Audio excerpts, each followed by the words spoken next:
So imagine you're the BBC journalist, James Clayton. You've just secured this interview with Elon Musk, CEO of Twitter, second richest man in the world, probably the most eccentric businessman in the world. And then it doesn't quite go to plan, I think it's fair to say. Let's see what... It all kind of goes a bit south when he asks about hate speech. Let's have a little look. To describe a hateful thing. Yeah, I mean, just content that will solicit a reaction, something that may include something that is slightly racist or slightly sexist, those kinds of things. So you think if something is slightly sexist, it should be banned?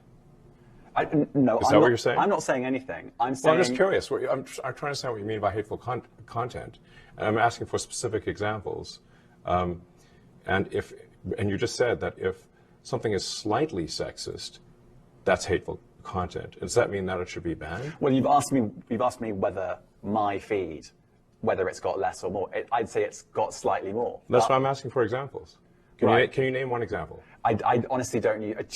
Honestly, I you don't. Can't name a single example. I'll tell you why. Because I don't actually use that for you feed anymore. Because I just don't particularly like it. But you said a lot of people are quite similar. I only look at hang on a second. my You said you've seen more hateful content, but you can't name a single example, not even one. I'm not sure I've used that feed for the last 3 or 4 weeks. And then how did you see the hateful content? Because I've been using Twitter since you've taken it over for the last 6 months. Okay, so then you must have at some point seen for you hateful content. I'm asking for one example. Right. And you can't give a single one. And I'm saying... Then I say, sir, that you don't know what you're talking about. Really? Yes, because you can't give me a single example of hateful content, not even one tweet. And yet you claimed that the hateful content was high. Well... That's false. No, what I claimed... You just lied. Candice, I mean, what do you think this tells us? What does it tell us about the BBC? What does it tell us about their attitude to misinformation, to hate speech, that kind of thing? I mean, it was just so absurd when Elon Musk took over Twitter and people claimed just suddenly, all of a sudden, as soon as he took over, there was a surge in hateful content. As if Twitter had just been this beautiful, wonderful, peaceful place where nothing went wrong. I mean, it's always been a bit of a cesspit, but that's Twitter, right? That's just the nature of it. Yeah. That's what keeps you coming back. We just can't quit Twitter. We can't quit Twitter. And half the people who said they were going to quit it never could anyway. But, what I think this also shows with this interview as well is possibly that James Clayton, the BBC reporter, is in echo chambers himself. I mean, he just takes it as a given that Twitter's become more hateful under Elon Musk. He hasn't interrogated his own position in any way. He's turned up to the interview. He thinks he can just spew all this out Elon Musk and Elon Musk will take it. But Elon Musk, I mean, this is a guy who's probably used to having very, very tough conversations all the time. I mean, he's someone who'll be questioned by VCs and people he deals with in business. I mean, he's a very, very clear thinker. And he kind of exposed James Clayton. And I mean, you can kind of feel sorry for him, but at the same time, I mean, this attitude that he espouses has led to such a crackdown on free speech. Everything's hateful, everything's misinformation, everything's disinformation, and therefore you can just censor speech as much as you don't like. And what I liked that Elon Musk said to him, it was a very simple point, but a very effective one. Is it hateful or you just don't like it? Yeah. And I think that's such a key distinction because a lot of the time that is it.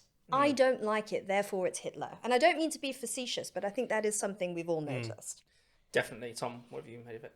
I thought it was really revealing. I felt like it was kind of the spiritual successor to the Kathy Newman, Jordan Peterson interview, in which you had the corporate media just kind of exposing itself as not only incredibly intolerant, but also really incompetent at the same time. Like they don't even really understand the position that they're arguing against because they are in an echo chamber, because they are just kind of regurgitating received wisdom on freedom of speech or hate speech or whatever. I thought that moment where he was asked to say, well, essentially, what is hate speech? What are these examples? He couldn't really define it. He didn't have an example primed, was one thing. But also, he kind of was running into that problem that if you thought about this question for 5 minutes, you would obviously run into, which is that who defines what hate speech is? Is it just what you don't like? Is it just things that upset you? Yeah. It's because of that question, which is why it's a terrible idea to allow the state or big tech or any powerful entity to define what hate speech is and then clamp down upon it, because it is so utterly subjective. So watching, again, a kind of journalist who, whether he was knowing what this is what he was doing or not, was kind of just pushing a narrative constantly. And I think it's particularly striking when it's the BBC because of the fact that not just this gentleman, but also our favourite Marianne Spring, the Yeah. disinformation and social media correspondent, have been really leading the charge, I think, for this campaign for censorship on social media, particularly since Elon Musk took over. And that's one thing we might get into, is that even before this episode, I mean, the story of the last few years has really been the legacy media or the BBC or the corporate press or whatever demanding that social media, this kind of upstart new information sphere, clamp down on all the rest of us. And I think in a way this interview was another chapter in that. It was just a particularly humiliating one for that side, you know. Definitely. I mean, yeah, let's talk a little bit about the reaction to Musk, because, it's not, Twitter isn't completely free, as he suggested in this interview. There's still moderation, but obviously some people have been unbanned. There's a bit more license as to what you can say. You can now call a transgender woman a he. Thank you very much. What a great liberation that is. So why, there's just been this tiny peeling back of the censorship, and yet that has sent people, the likes of the BBC, the kind of liberal elites, utterly crazy. It has. What's amazing to me is that what I've noticed, if you are advocating the free speech position, you are seen as utterly suspect. Free speech now is just associated with hate speech. Yeah. You just want to let everyone loose. You just want to let all the demons out of hell. You just want to say horrible things. It's frightening to me the way we have lost that, the way that we have lost that respect for free speech. I mean, Elon Musk went from being a hero to a villain overnight, almost overnight. He was this brilliant businessman, and now he's just the worst man to ever walk the face of the earth. I think that what he's doing is so valuable. I often wonder, though, just personally, because I've got that South African connection, how much he was influenced by growing up in apartheid South Africa and witnessing censorship. I mean, you would have opened newspapers and seen blacked out words and things like that. I mean, he's experienced heavy duty censorship, and I wonder why that's why he's got the position he's got. I can only speculate, though.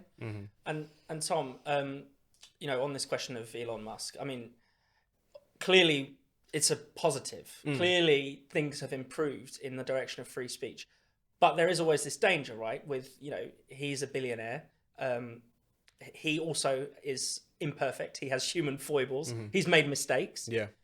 No, that's a problem. No, I think it is. I think this is a point that we've made from the off, which is why I think him taking over Twitter and the kind of cultural significance of that, him as a kind of counter-hegemonic figure, like pushing in the other direction, even if it's in a slightly incomplete, brash sort of way, has been quite positive. But you do get down to that question of, like, do we want free speech on the internet to rely on the whims of which billionaire owns what platform? Yeah. And we're kind of still in that particular mode. It's also fair to say that when it comes to him being an alleged free speech absolutist, he's made a string of decisions which are a kind of mix of rash decisions, slightly self-serving decisions in terms of clampdowns on other platforms, although he claims there's good reason for that, of course, as well as how willfully he's imposing censorship at the behest of certain governments and so on. All of those things are things that you could rightfully pull him up for. It was interesting in that interview that James Clayton was almost incapable of doing so, because he obviously doesn't really know what freedom of speech is, even if it slapped him in the face. But I think to pretend like nothing has really changed gets things a little bit the wrong way around. I think even in the course of that interview, you see how having this argument being put back into the public square has been really, really positive. And also to suggest that things have kind of basically the same as they were on Twitter. If you think of the scale of the censorship that was going on previously, I remember us at Spiked having to craft tweets and even headlines, because they would obviously pull through on tweets and so on, around issues like the gender issue, knowing that if we didn't watch our words, that things, we could not just have a tweet deleted, but we could lose our account. So much of that has been peeled back. The Twitter files have been incredibly useful and revealing in terms of moving that particular debate on.